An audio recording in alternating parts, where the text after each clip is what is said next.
Opposed to a change? Yes. Thank you. So, was that also a motion to approve? Yes. Thank you.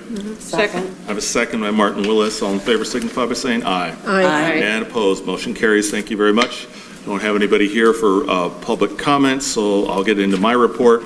Have a number of different things. Our homeless work group at the county with all the cities and others continues to move forward with a focus on prevention. We had presentations by schools and also the housing authority, and no surprise to anybody, it's a shortage of units, and that's what it gets down to, is there just aren't enough places for people to be. The interesting part that I thought was interesting, according to the housing authority, to put a unit, whether it be a small house or an apartment, it's $200,000 a unit is what it turns into for permanently housing. So that's interesting. Other things, council members, you all have this packet, the LOC legislative priorities ballot at your here at the dais, and I encourage you to take a look at it. We're going to be talking about it in July. For those of you who may not know, League of Oregon Cities is made up of all 241 cities in Oregon. I serve on the board as a past president. Kenna serves on the board as one of the city managers that is on the board. And the policy recommendations that are put forth are from policy committees made up by elected officials from around the state. Anywhere from 20 to 30 people serve on each one of these policy committees, and they've been meeting for a number of months, and they've put forward recommendations. And then each city gets a chance to take a look at these, and then we'll put in our top, I think it's 5, sometime in early August. So we'll be talking about that in July. As you know, staff and I have been working with ODOT on potholes, and we've taken pictures and visited with them. Even Officer Indy has even been seen in a pothole, but he has a frown because he doesn't like potholes. Did get a nice email from the ODOT maintenance folks. We are now on their list.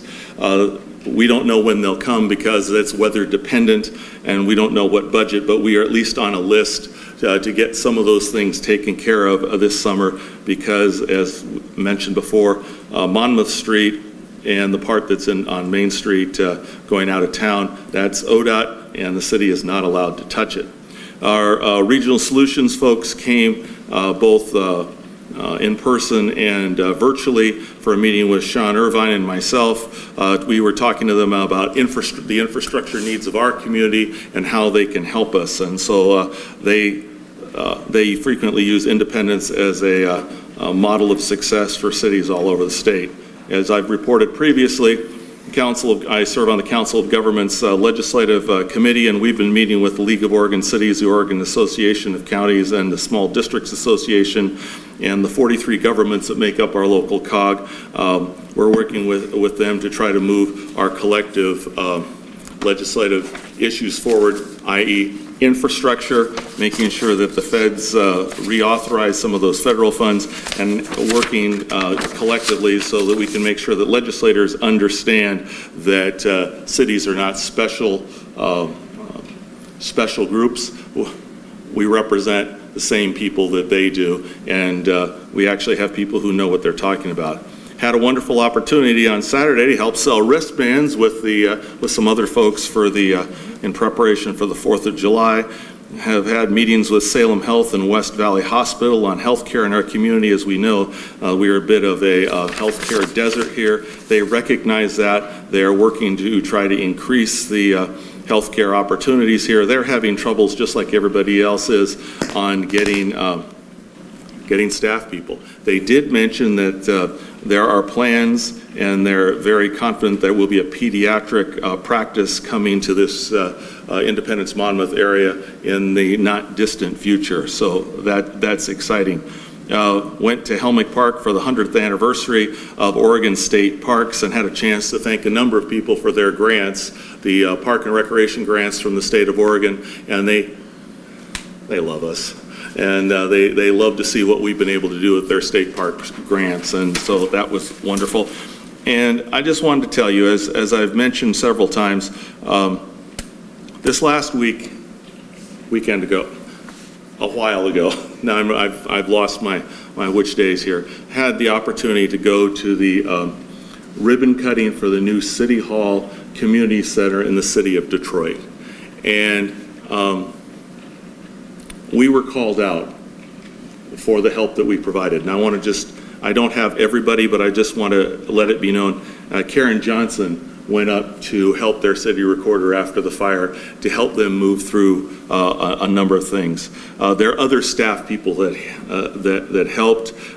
Kenna, as a matter of fact, took her giant horse trailer. She went up there behind the fire lines, helping pull livestock out and moving it to the fairgrounds. And she said it was one of the more terrifying things in her life because on the wrong side of the fire lines. And so there are a number of us that were called out. And I also want to make mention that the council at the time made sure that we were one of the welcoming communities that were helping people that were burned out, or we allowed people in RVs special consideration to be in our parks along our streets, and we were being good neighbors, and we were called out for the kind of things that we did up there. And I want to tell you, if you want to ever see it inspiring, it was one of the and I can go on for a while, which I will not, but it was a very inspiring event to see the community come together up there. And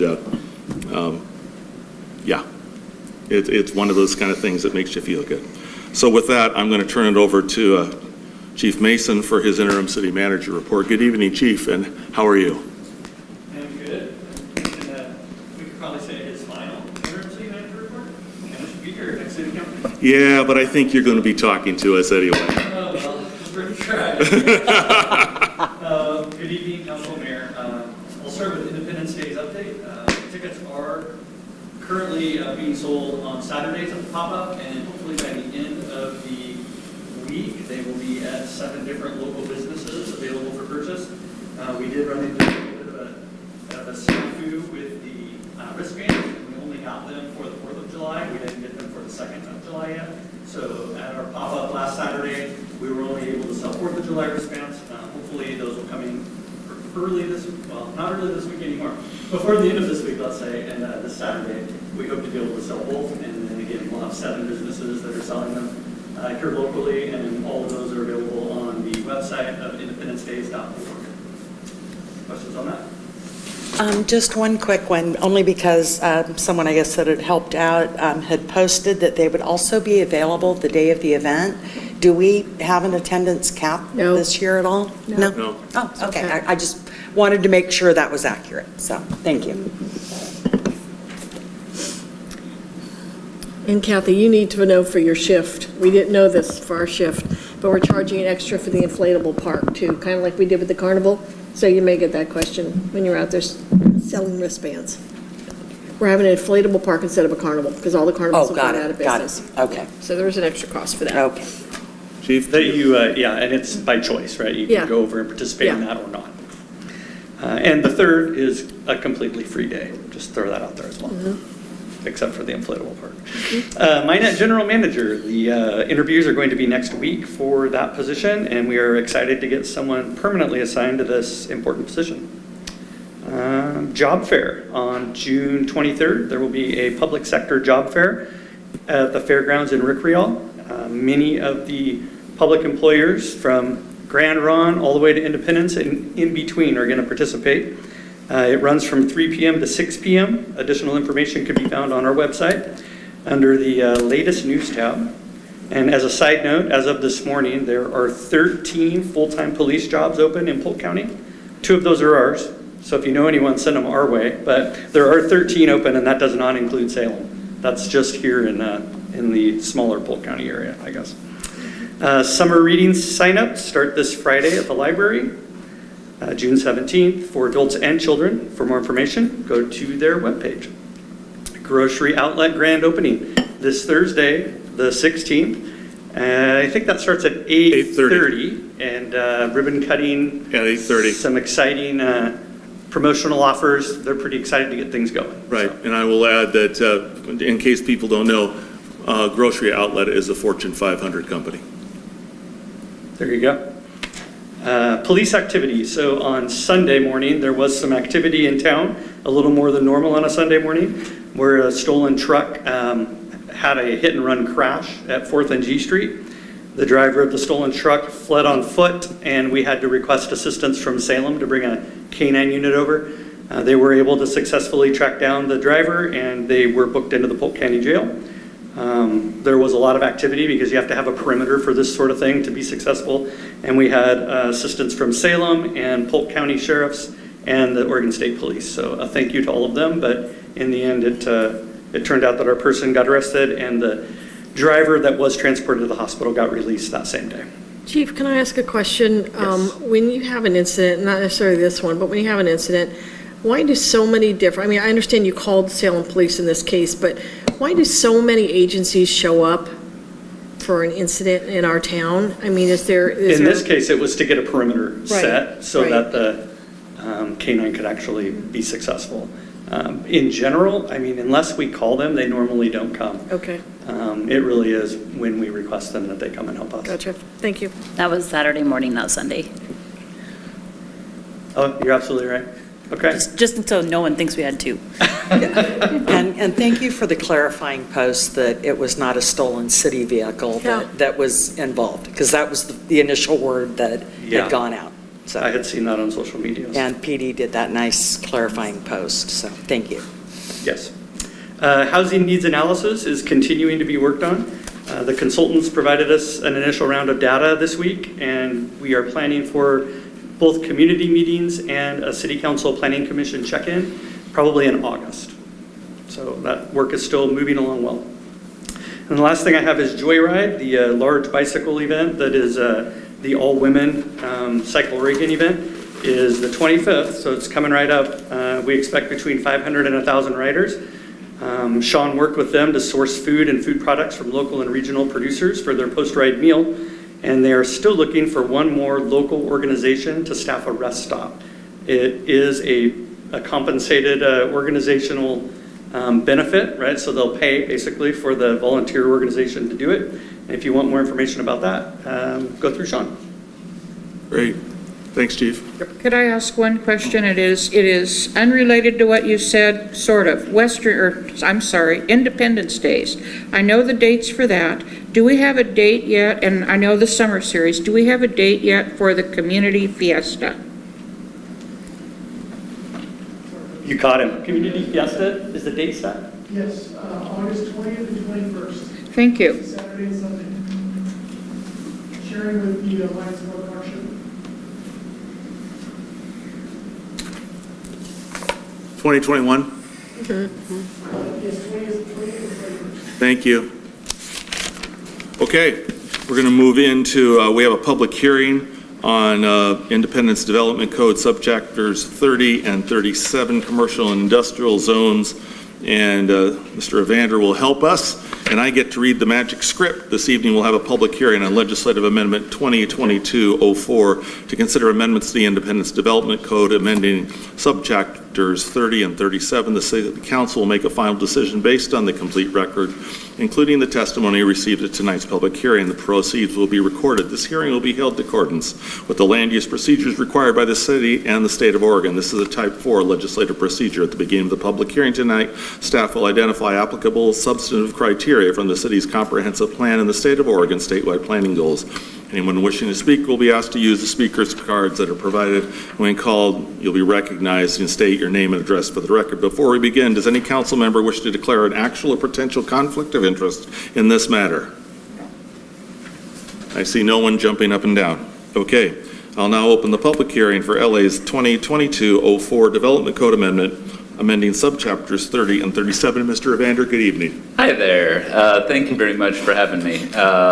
So what I am here to present on tonight is what I would consider a very small code change, and it is specifically taking a look at two zoning matrices, the commercial zoning matrix in subchapter 30, and then the industrial zoning matrix in chapter 37. What this would do is make it clear that childcare facilities are allowed in commercial zones. Currently, It seems like potentially they're allowed, but it doesn't specifically call them out.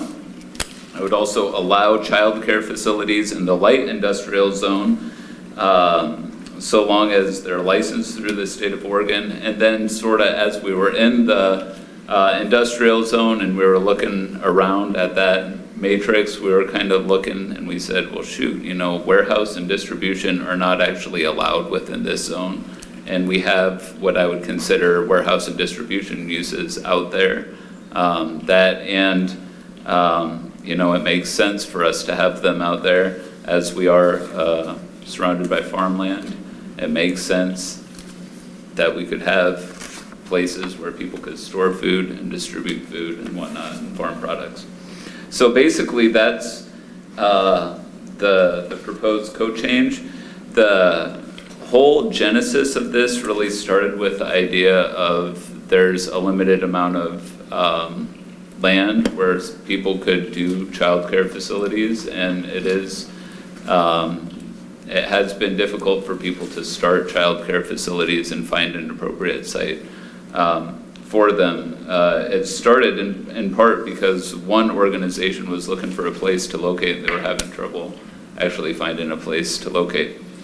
And so based on that, we started looking at the code, and the Planning Commission and I felt like it was a simple enough change just to make it clear that they are allowed in commercial zones, mixed-use pedestrian friendly in the downtown riverfront zone, and that they do make sense in certain areas of the industrial zone, specifically the light industrial zone, which goes along Highway 51.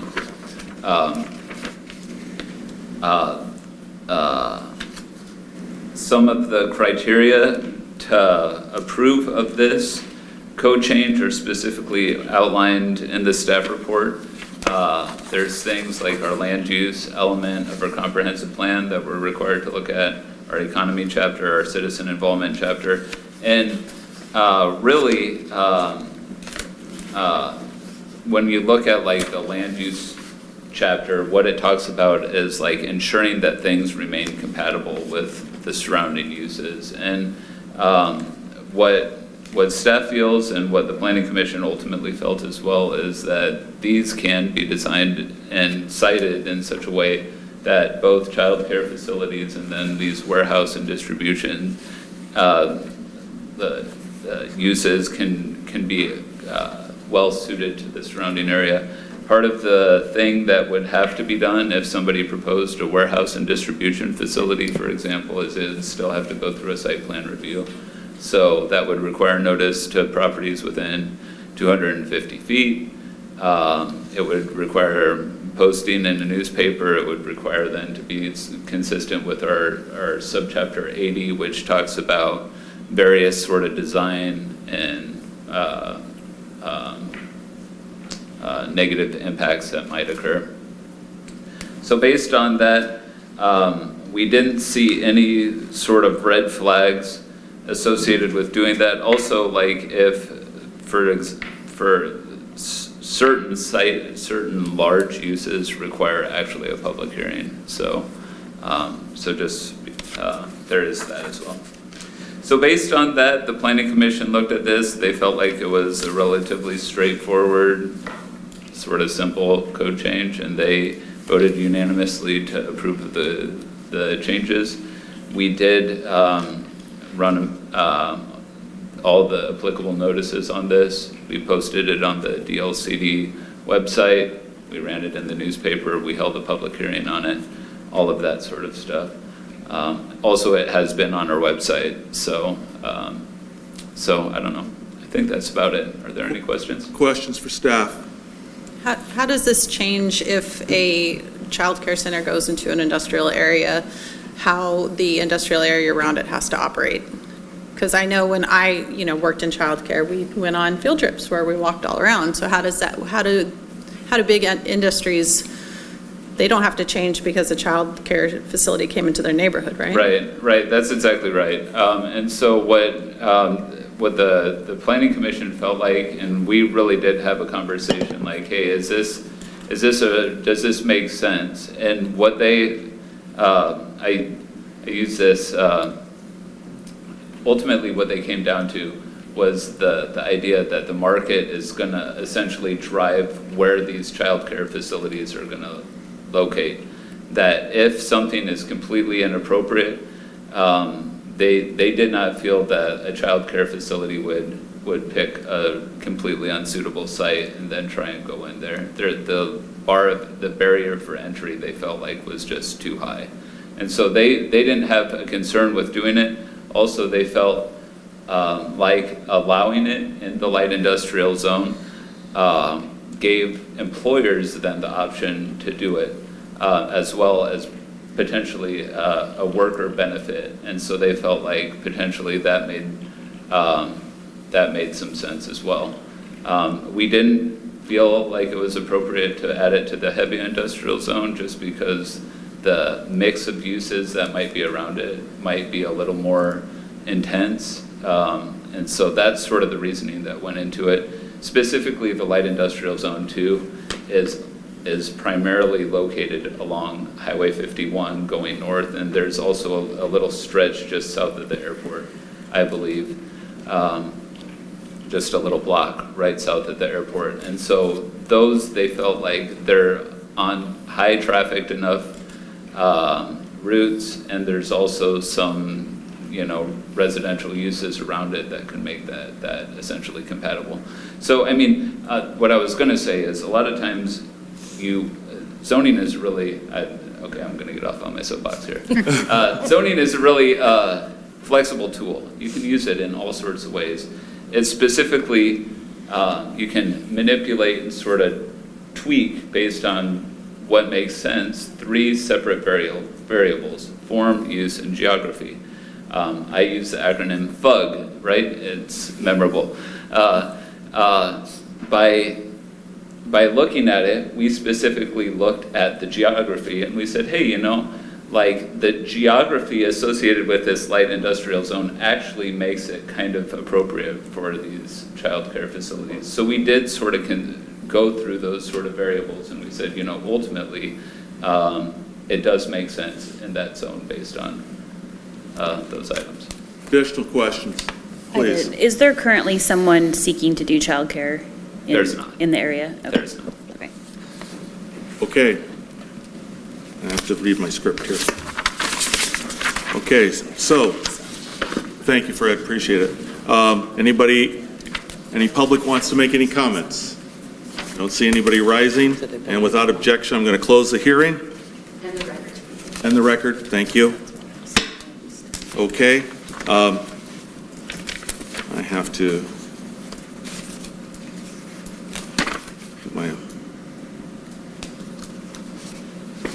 looking at where I'm supposed to be here. Where am I? 19. Page 19, thank you. Plethora of documents in front of me here. Are you waiting for a motion, Mayor? Yes, please. I move to approve file number LA 2022-04 and adopt the findings and conclusions as contained in the staff report. Second? Motion, second, discussion. All in favor signify by saying aye. Aye. And opposed? Motion carries. Thank you very much. Okay, we're going to go on to the new business where we officially adopt this as a...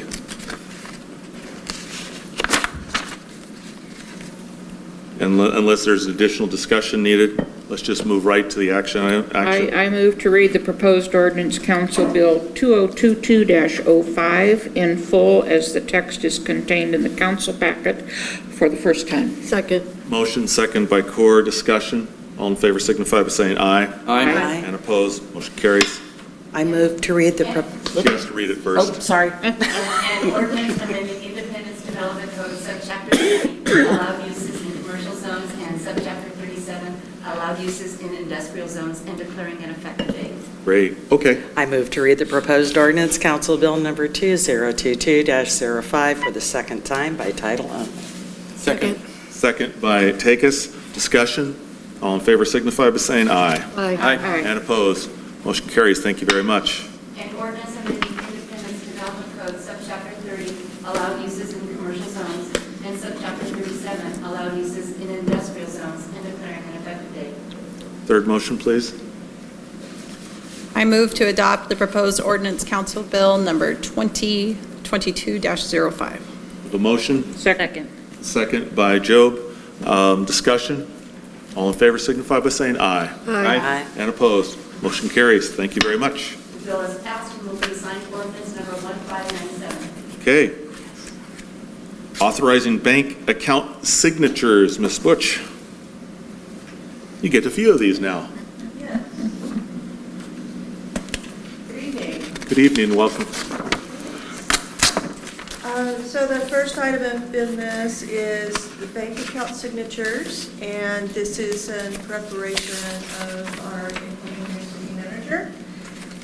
It effectively takes our old city manager, Tom Hussamere, off of our bank accounts as a signer and puts on NLS. No other changes are made. Questions? If I not, guess it's appropriate she signed. yeah, I think so. Yeah. Would you like to make the motion? I move to adopt resolution 22-1562, I'm sorry, 1562. authorizing signatures for the City of Independence bank accounts. Second? Second by Martin Willis. Yes. Should I abstain because I'm listed as a signer? No, because there's no benefit to any of that. Okay. Without further discussion, all in favor signify by saying aye. Aye. And opposed, motion carries. Thank you very much.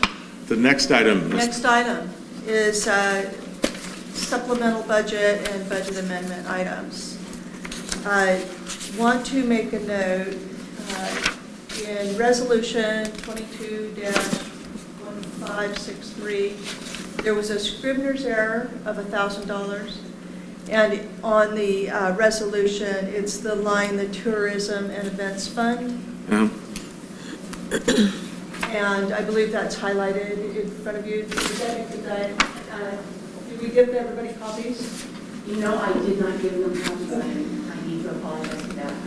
Let me. You want to pull it up there? I can pull it up Look at it.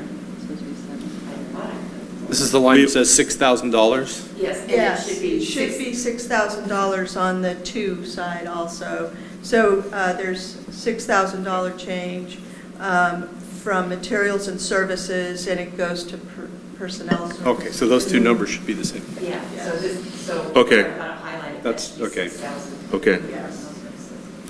okay, you want to, go ahead. Yes. This being a Scrivener's error only, and in the amendments, the budget amendments, it has no effect on the published hearing notice. Thank you. So then in the Resolution 22-1564, the city attorney requested some language changes and an addition to the recitals in the resolution. These changes have no effect on the requested amounts for the supplemental budget, so therefore they do not affect the public hearing notice. So for that item, the supplemental budget, we will need to have a public hearing on that. Okay, And,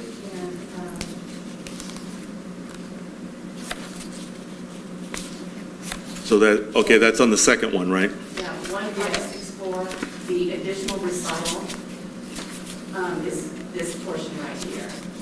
That's showing up on your screen. That language was added. Okay, it's the notice took place. It just states that public notice was made, and we've given people Right. the public opportunity to comment. Okay, so we have to have a public notice on that, a public hearing on that? Yes, sir. And so I need to do that at this point?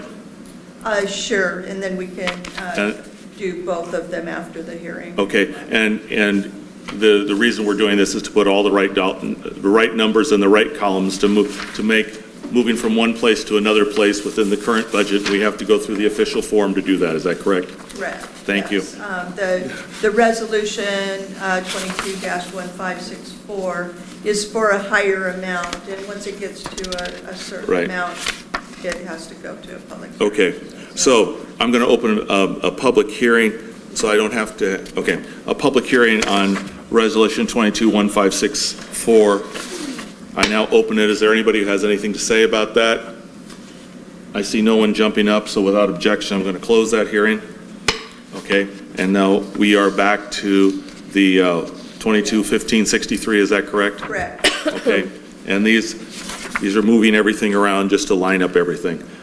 Is there any Yes. questions for staff at this point? You've all read these things, so, Correct. It does not spend any additional money, it just moves money around. right? So if somebody would like to make a motion on 22-15-63, I move to approve resolution number 221563. Second? I have a motion, second discussion. All in favor signify by saying aye. Aye. And opposed, motion carries. I need a motion on 22-1564, please. I with- move- as amended and presented.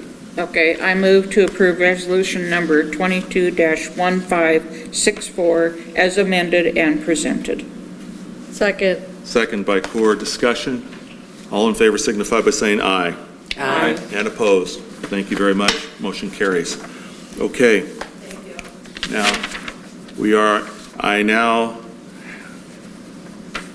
so I do the public hearing now for, Go ahead and open it up for public hearing. This is, yes. yes, I'm going to open a public hearing on, anybody who wants to make comment on state revenue sharing or on fiscal year 22-23 budget. I now declare the hearing open. Does anybody have anything they wish to say? I see no one jumping up, and without objection, I'm going to close the hearing. Okay, Ms. Butch, do you have anything you'd like to, we've seen these Just for a want while. to, yes, I just want to point out and make clear, during the preparation of the budget hearing notice that was published, it was discovered that the Safe Routes to School grant that had been budgeted in 2 locations, once in the grants fund and once in the transportation fund. Because of the nature of that grant, we took it out of the grants fund and kept it in the transportation fund. It just decreases how much we appropriate and how much we adopt. Okay. Equally $40,000. Did you keep, so the money is still just $40,000? It wasn't, you didn't take money from Correct. one? Okay. Correct. Okay. Additional questions? Just for anybody watching, this is part of the Budget Committee, which is council and an equal number of community people went over the budget and have approved it, and so we're going through the formal actions. So there are a series of motions on page 44, and if someone would care to start with the first one, I please. move to approve resolution number 22-1566, a resolution adopting the City of Independence budget for fiscal year 2022-23 in the sum of $30,542,400. To approve appropriations, the amount of $29,588,567. To impose the ad valorem property taxes for 2022-23 at the rate of 4.5897 per $1,000 of assessed value for the permanent rate, and in the amount of $412,985 for debt service of the general obligation bonds, and to categorize the taxes. Thank you, Counselor. Appreciate you reading that. That's a motion. I'll second it. Second by Takis. Is there discussion? No discussion. All in favor signify by saying aye. Aye. And opposed. Motion carries. The next one, please. I move to approve resolution number 22-1565, a resolution to elect to receive state revenues for fiscal year 2022 to 2023. That's a motion. Second. Second by Job. Discussion? We'd love to get money from the state. All in favor signify by saying aye. Aye. And opposed. Motion carries. And we will come back to that one later. Is that the way you'd like me to do it? Yes. Okay, we'll come back to the urban renewal Just want to budget. make sure that we close the hearing. Yeah, I did close the hearing. Yeah, thank you. Okay. Next, establishing electric scooter regulations, Mr. Irvine. And I will have a public comment period in here after Mr. Irvine's presentation. Go ahead, please. Thank you, Mayor, Council. Good to be here tonight. You'll recall a couple meetings ago at a work session, we talked a little bit about electric scooter and mobility solutions.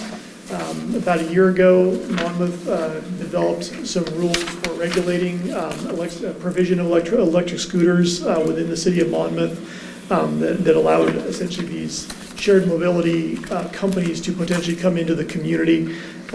Bird is a company that then subsequently went into the city of Monmouth and deployed their scooters. These are electric scooters that you can ride on. They deploy a batch of them to what they call hubs around the community, places where people are likely to grab a scooter and take it for a ride. You use an app on your phone to reserve or to use one of these scooters to activate it. You take it for a ride to wherever you want, and then you say, I'm done with my ride, it gets paid for, and then you essentially leave it where your ride ended. And they contract with a local person to periodically go around and pick up scooters that have been kind of left in far-flung locations that aren't likely to get used again at that spot and relocate them back to hubs. And then they also, this local person is responsible for maintaining these scooters. So, excuse me, when they did this initial deployment, they actually approached Independence about deploying here as well, and we chose to wait and see. We wanted to wait and see how the initial deployment went in Monmouth, and then decide whether we wanted to do something similar. It's been a year, and I should also add, several years ago, there was a deployment of dockless bike share theoretically within the city of Monmouth, but they popped up a lot in Independence as well. I know there was a fair bit of consternation about that. These scooters are typically seen in larger cities, and so this is kind of an interesting experiment, I guess I would call it, to have it going in a smaller community. Bird was very clear they try to push out a lot of messaging about appropriate places to park these things so that people aren't just leaving them in the middle of a sidewalk or in other kind of random locations. So Bird, back in August, deployed about 30 to 50 scooters in Monmouth. We've got some data on usage over there. So for the first 6 months from August to the end of the year, they had about 1,500 rides, accounting for a total of about 2,000 miles. And just in the first quarter of this calendar year, they had an additional 800 rides that accounted for slightly less than 800 total miles. So they're getting pretty good usage. Which, and particularly in the first quarter of this year when it's rainy and cold, I was actually pretty surprised by the amount of usage there. The other thing that we were really curious about was there was really minimal complaints about misuse of scooters, leaving them around, things like that. Bird themselves reported 8 complaints through their internal system. They have an internal process for people to file complaints. City of Monmouth staff and police reported that they have not received any complaints from the public about these scooters. So it seems to be a much smoother rollout than the spin cycles that happened a few years ago. So all that said, it's been a year. We are always interested in exploring additional opportunities to get people around our community and between our two communities. With these scooters already deployed in Monmouth, right now there's essentially a virtual fence roughly at the border of Independence and Monmouth, where if you're riding a scooter and you sort of try to ride into Independence, it automatically applies the brakes and you stop, and so you can't actually ride these scooters in Independence. Being our two communities are pretty compact, it seems to make sense to be able to enable people to go back and forth between the two communities on these scooters. So it's a great kind of alternative, to get people around town a little easier, faster than walking. They're treated like bicycles, so they would be in the bike lanes or in just kind of in the streets, like on residential streets that don't have bike lanes. They would just be riding in the streets. They should not be ridden on sidewalks. That's one of the things that is conveyed by Bird. And like I said, it's just, we think it'd be interesting just to try to have another ridership alternative within the community. Something else that I thought was interesting, they are trying to find ways to enable underserved populations to utilize their scooters. So for example, generally you use a smartphone app to reserve and use these scooters. They do actually have a way to send text messages. You can text Bird and say, I want to use this scooter, and they can activate it for you. So you don't necessarily have to have a smartphone. You can just have a phone that sends text messages.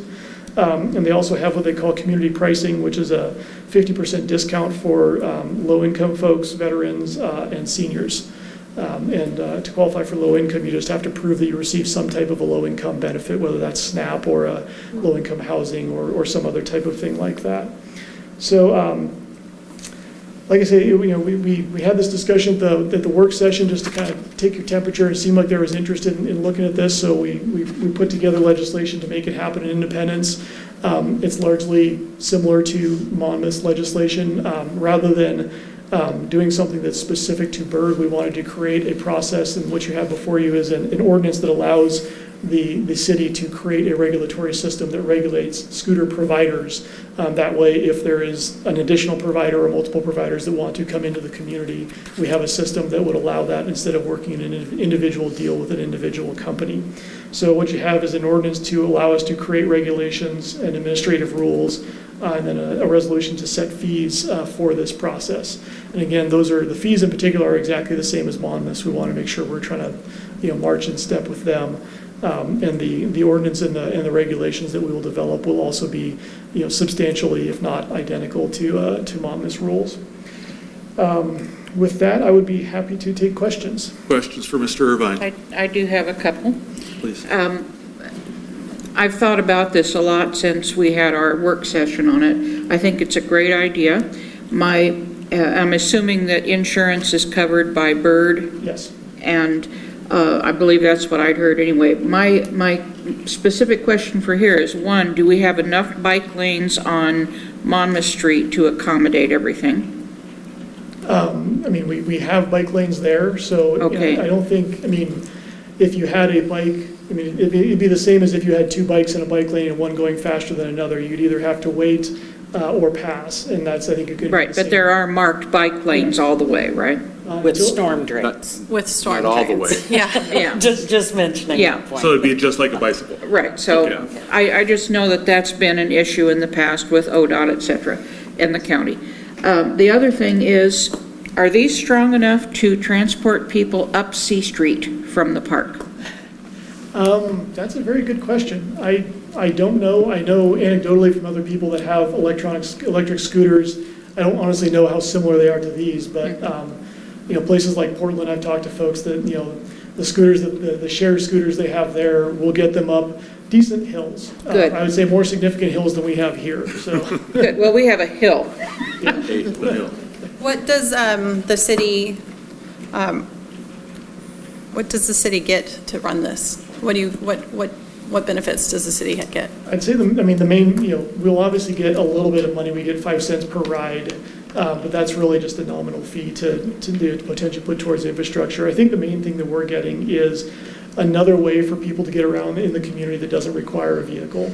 Particularly, obviously there's a benefit to emissions, vehicle emissions, but also, traffic's increasing. Monmouth Street is the main back and forth, and so this is it's another way for people to get around town that doesn't require hopping in a car. Okay. I just want to remind people, everybody knows this, that even though something's battery operated, doesn't mean that we don't use electricity to, renew that battery. And they are a mess. They're left all over Monmouth. If there's only 8 complaints, it surprises me that that's the case. We have a downtown that's not bike friendly. There's blue stickers all over the ground that kids can't ride their bikes downtown, so it's going to impede traffic, and there's no way for people to get downtown unless they're already in a narrow place to ride, which I think I'm not too thrilled about bringing all these into our community. You are right, there are storm drains, which makes they're not just little easy bumps for people to get on, and now we're going to bring this into our community where people can just leave them wherever they want. The city of Monmouth has their employees picking them up. No, it's a contractor of Bird. But they do pick them up. I asked them, and they said they are picking them up. So Bird may not be filling their end of the bargain. So the city of Monmouth is picking up their slack, and I'm afraid we're going to be picking up their slack too, and I don't want to be in that situation to do that. The other... Let's go with questions at this point, and then we can get into discussion. Do you have another question at the moment? I have no other question. Questions, and then we'll get to it. Well, as Councilor brought up, we have the blue stickers that are largely ignored. Are we going to have some additional signage so that we don't have teens or young adults, whoever, people on scooters on the sidewalks zipping through downtown. Because we answered the insurance question, and that was my other one, so. Yeah, I think, I think now is probably a good time to look again at the sidewalk signage in the downtown. I mean, obviously, we want people walking on the sidewalks, walking bikes, walking scooters. We don't want them riding, and it's, I think the challenge, as we ran into with those blue stickers, is you don't want to create sign pollution by putting a sign every 5 feet. Or we put hubs somewhere conveniently to encourage pedestrian use of our downtown. Yeah, and I think. Just a thought. Yeah, Does Bird provide any preferred routes with their app? Is there how to get there? Bird app? I don't know if they do that. There is a way to geofence, like if you don't want scooters in a certain spot, they will actually set up a geofence like the border of Independence in Monmouth right now, where if you try to ride into it, it will just stop. Or they can actually create a sort of a governor on the engine so that if you go into this certain area, it will not go faster than 5 miles an hour or 10 miles an hour.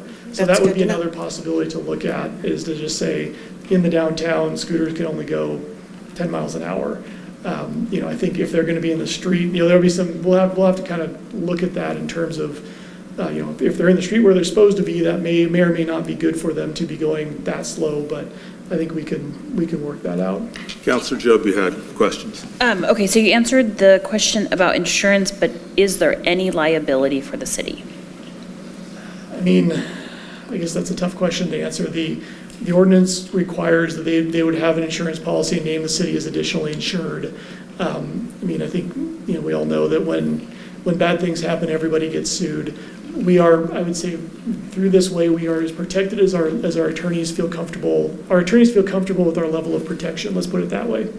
Do you know how much the insurance is that Bird has? I think, I'm trying to remember, we typically ask for, I believe, a $2 million policy. $2 million? Yeah. Okay.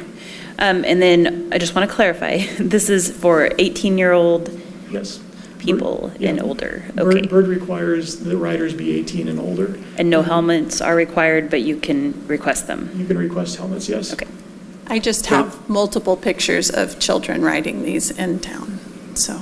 Counselor Court? Yeah, I have two questions, Sean.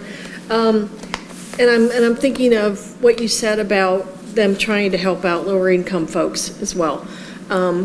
If you can have some influence on where these hubs are, I think Central Plaza would be an ideal place to have a hub, and it would be a place where I think people could drop scooters and not have them be in the way of everybody. And the second, well, maybe more of a comment.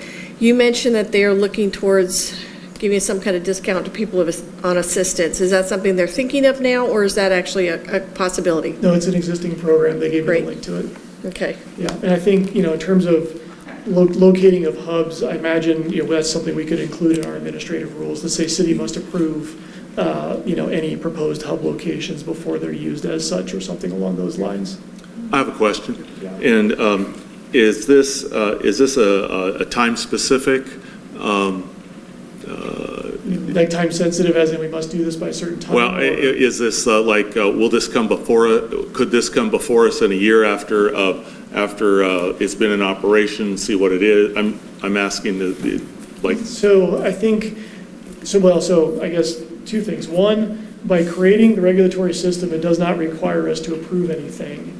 And then the other piece is, if we do approve something and we don't like the results, it doesn't mean that we can't essentially withdraw the ordinance or say we no longer wish to allow electric scooters to operate within the community. And I can double check this with our attorneys to verify, to make sure that we actually can withdraw approval in some way, shape, or form. And that could be applicable to a specific vendor, I would hope. If we Yeah, have yeah. two that are operating great, one doesn't meet our expectations. Yeah, obviously, the rules that are developed for this program, if you don't follow the rules, you don't get the permit, which means you're not allowed to operate in the community. So Yeah, and I think we have to put this program into play to see what the issues are going to be. So we can always adjust at some point. Right. Counselor Takis, you had a So question? that was kind of my question is so at the moment, there are no rules, right? We have to figure all these rules out. But one of them is the length of the license. Is it going to be it needs to be renewed every year? And is that something that don't know, does it come before council, or how do we want to do that? The way the ordinance is written that we've brought to you is the license is good for the calendar year that it was approved in and the following calendar year. And then it is renewed for, I believe it is 2-year increments after that. So you have to essentially reapply or apply to renew your license, sort of 1 year and change after your initial approval, and then every 2 years thereafter. And you did also talk about opportunities for corrections. What are those opportunities? I think, we would develop those within the administrative rules, but it would just essentially be a process to sort of say, when, these are the rules, when, sort of observation or otherwise the rules are identified as not being followed, there would presumably be some type of probationary period, or, we would notify them saying, hey, you're not following the rules of your permit. You have X amount of days to rectify the situation. If not, here's the penalties. And you'd probably have some type of stepped system like that until you say, okay, no more, we're not allowed to operate anymore. Councilor Morton with a question. Is there any challenge with ODOT as far as having bird scooters on state highways? I don't believe so. They're allowed there already. Oregon law allows, if I'm a private person and I buy myself an electric scooter, I'm allowed to ride it in the bike lane and on the streets. So I don't believe so, and definitely not. And one more question about bike lanes, which leads me back to downtown. There aren't any. Correct. And that's So what I'm that saying means is- that would be a disallowed area on Main Street. So this would be what we would have to sort out is, they would be supposed to ride in the street in the downtown and then walk their scooters on the sidewalk. That would be the concept. Councilor Roden. Shouldn't we sort these things out before we vote on this, is one, and the other is, if we decide that Bird isn't living up to their obligations, we can't just pull from this contract and say, never mind, we have to complete this fiscal year and next fiscal year, right? So we have no course of withdrawal until we've completed these. That's not what I heard. I would say, to your first question, this establishes the authority to create the regulations, and then we would create the regulations at an administrative level. Part of the reason for that would be we don't want to have to come to council every time we make a minor change to the administrative rules. So you guys would be saying, city manager or designee is allowed to develop regulatory rules, administrative rules to govern electric scooters within the community and set fees, and the council would set the fees for that process.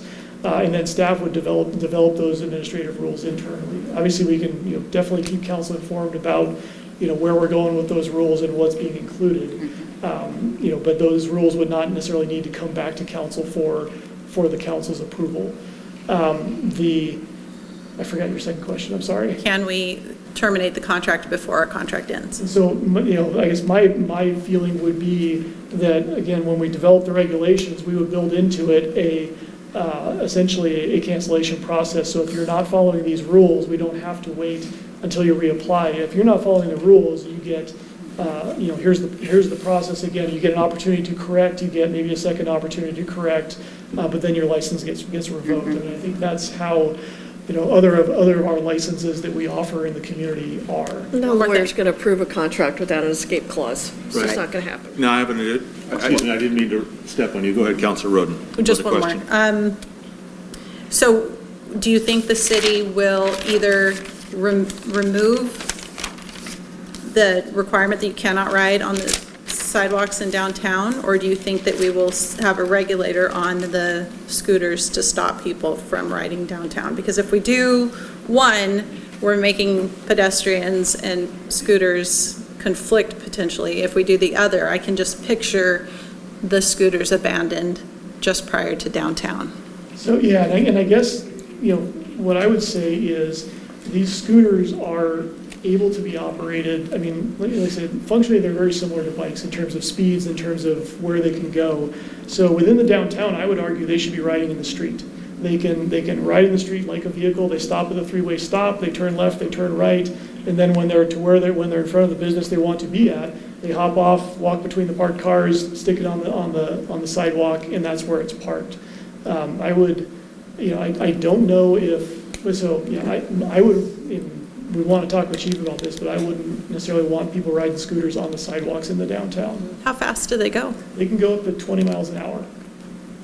For point of clarification, they're not actually allowed to be ridden on sidewalks as a state law in Oregon. And so that's no different than any other privately owned scooter. So if we were to, if we set up some rules, but maybe we've missed something that we probably should have put in there, can we change those rules midstream? Or does that have to go through the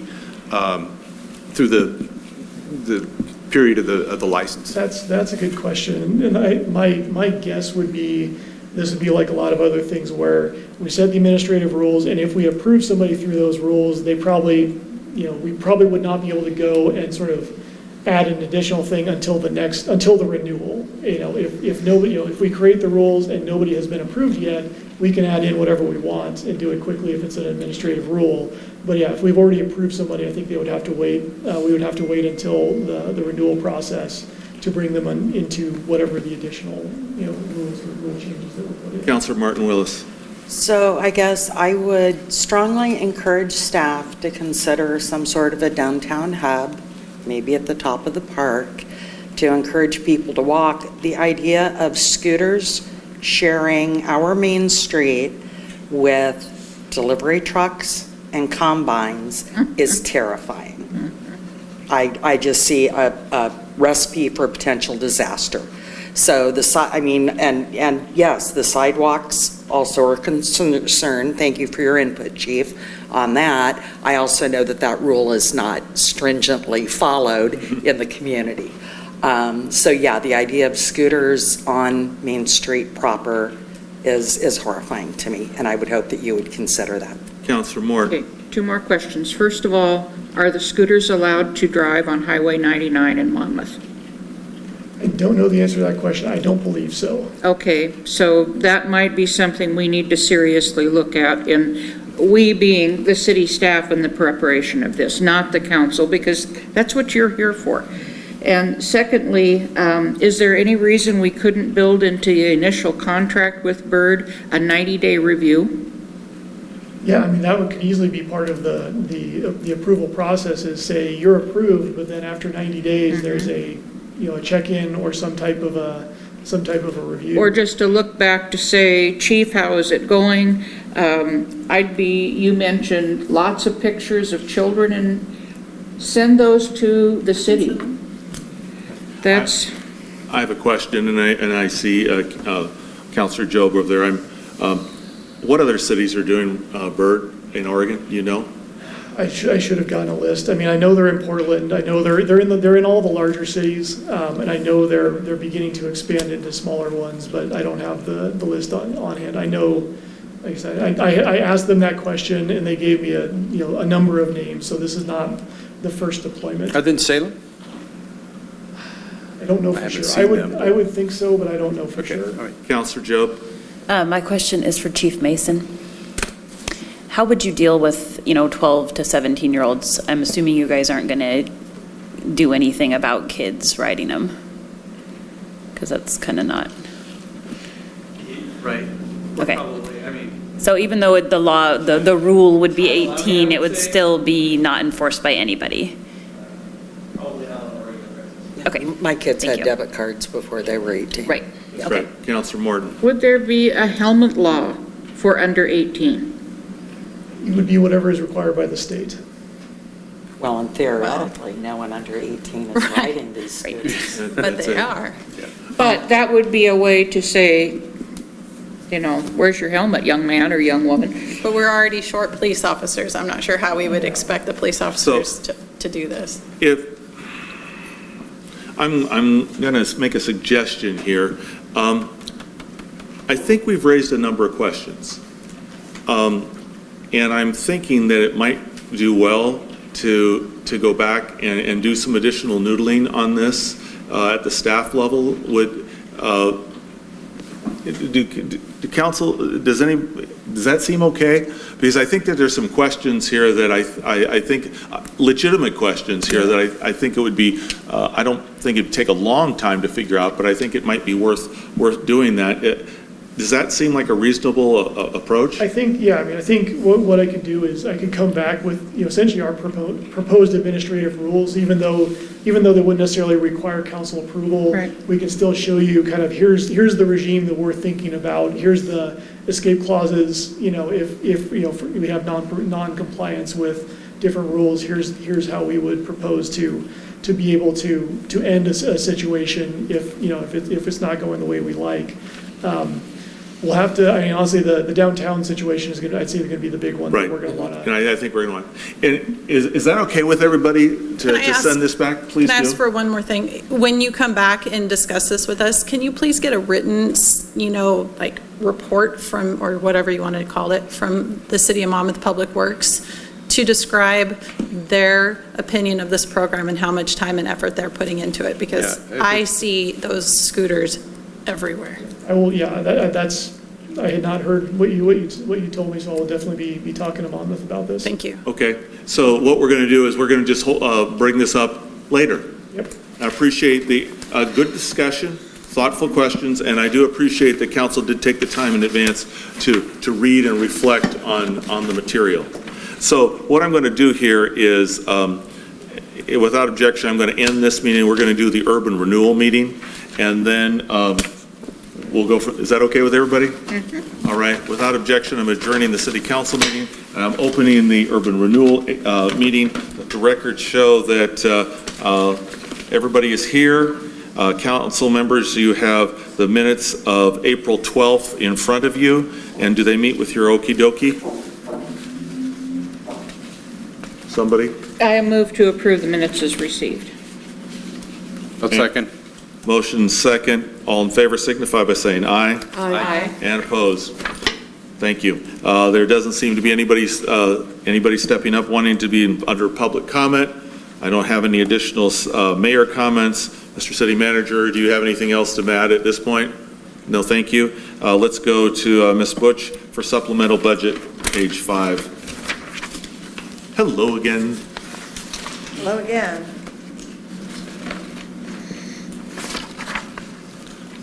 So this is supplemental budget. There's no amended budget, it's just the supplemental budget. And this is to provide for a debt service, increased debt service payment. We had not received the closing documents yet on the Independence Landing infrastructure loan, and the interest payment was more than we had originally anticipated. So that's the reason for this. Any questions? We do need to open this for public Oh, hearing. thank you. I now open a public hearing. Anybody have any comments they need to make about the supplemental budget for the Urban Renewal Agency? I see no one approaching the podium, so without objection, I'm closing the hearing.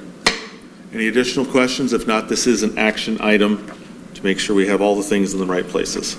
I move to approve Resolution 2022-01 as included in the packet. Second. I have a motion, second by Core. Is there discussion? Hearing no discussion, all in favor signify by saying aye. Aye. And opposed. Motion carries. Thank you very much. The next item. The next item is the 2022-23 budget adoption and doing the taxes. So we've highlighted the sections of the council action memo that pertain to this one. Right. Do I need to do a public hearing? Yes, we do. Okay.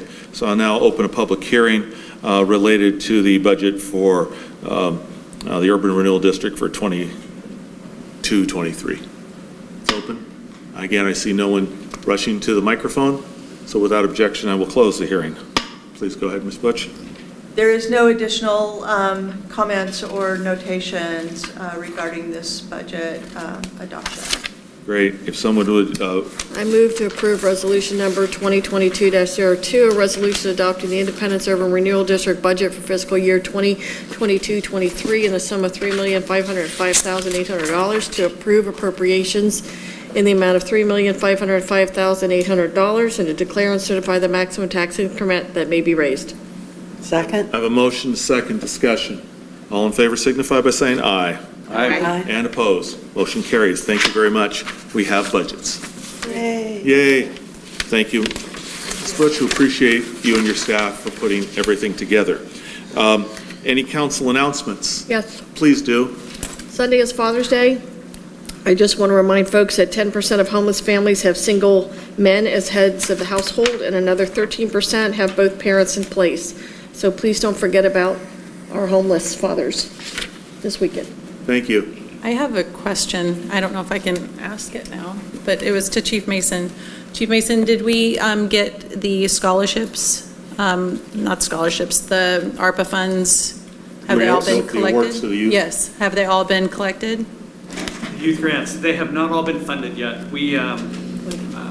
So Yeah. this will be breaking news. I met with Marty yesterday, and we tried to come up with a way to, we brainstormed ways that we could still give the money out to those that didn't have the required insurance. Right, that's the, And we really came to a place where we just didn't feel like it was going to be possible to do and not put the city in a place that our insurance company didn't want us, with the exception of, so currently we funded the YMCA, we funded the gate, they had the required insurance. The other organizations were Central Youth Sports, Ash Creek Arts, and Indie Idea Indie. Hub. Indie Idea Hub, thank you very much, whoever said that. And of those, none of them had the required insurance.